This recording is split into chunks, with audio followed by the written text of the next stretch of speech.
ఆ రోజు రాయలసీమను రతనాలసీమ మారుస్తా అన్నటువంటి సందర్భం, భేషజాలు లేకుండా బేసిన్ లేకుండా మనం వాటర్ ఎంతనే వాడుకుంటున్న సందర్భం, ఆ రోజు అవకాశం ఇచ్చి ఈ రోజు ఆ రోజే ఆ గోదావరి జలాల మీదటువంటి ప్రాజెక్టులు పరిపూర్ణంగా కట్టి ఉంటే ఈ రోజు మనకి ఈ దుస్థితి వచ్చేది కాదన్నమాట మరొకసారి నా మీడియా మిత్రుల ద్వారా గుర్తు చేస్తూ, ఇంకా ముఖ్యంగా మరొకసారి నిన్న జరిగినటువంటి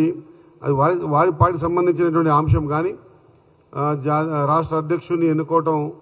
భారతీయ జనతా పార్టీ మరొకసారి బీసీల పట్ల ఆ రోజు బండి సంజయ్ గారిని దింపేసి కిషన్ రెడ్డి గారిని ఎక్కించడం, ఈరోజు నిన్నటి వరకు కూడా ఖచ్చితంగా అంటే ఇది వారి వ్యక్తిగతం కానీ ఒక మాట తెలంగాణ రాష్ట్ర ప్రజలందరూ కూడా ఆలోచన చేస్తూ ఉన్నారు. ప్రధానంగా మరొక్కసారి బీసీల పట్ల భారతీయ జనతా పార్టీకి ఉన్నటువంటి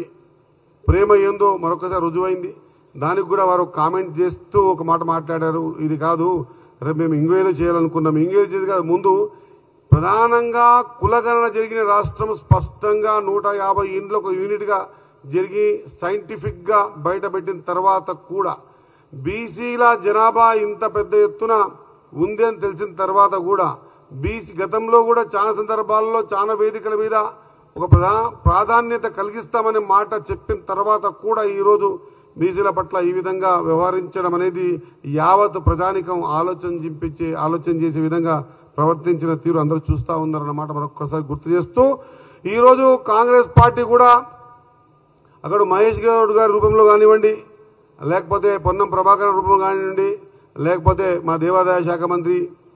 గారి రూపంలో కానివ్వండి, మా రూపంలో కానివ్వండి, లేదా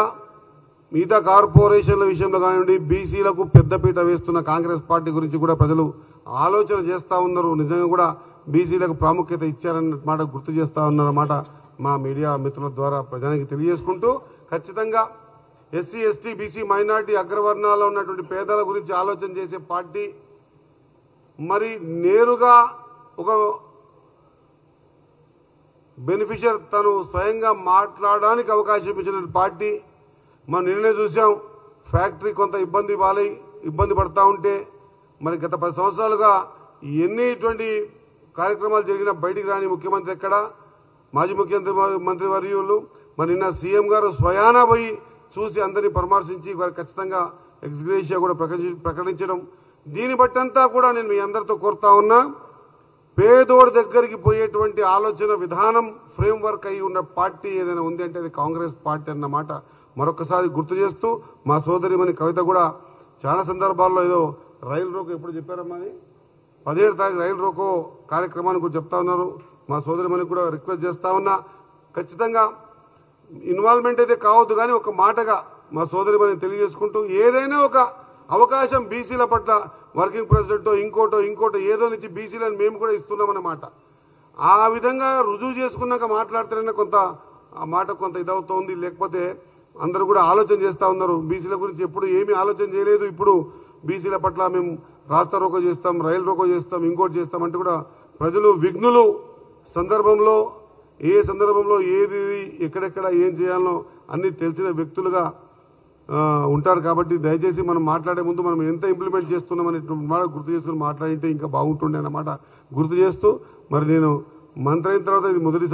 సమావేశం అనుకుంటా, నాకు సహకరించిన నా మీడియా మిత్రులందరికీ కూడా నా హృదయపూర్వక ధన్యవాదాలు తెలియజేస్తూ ముగిస్తా ఉన్నా. Thank you.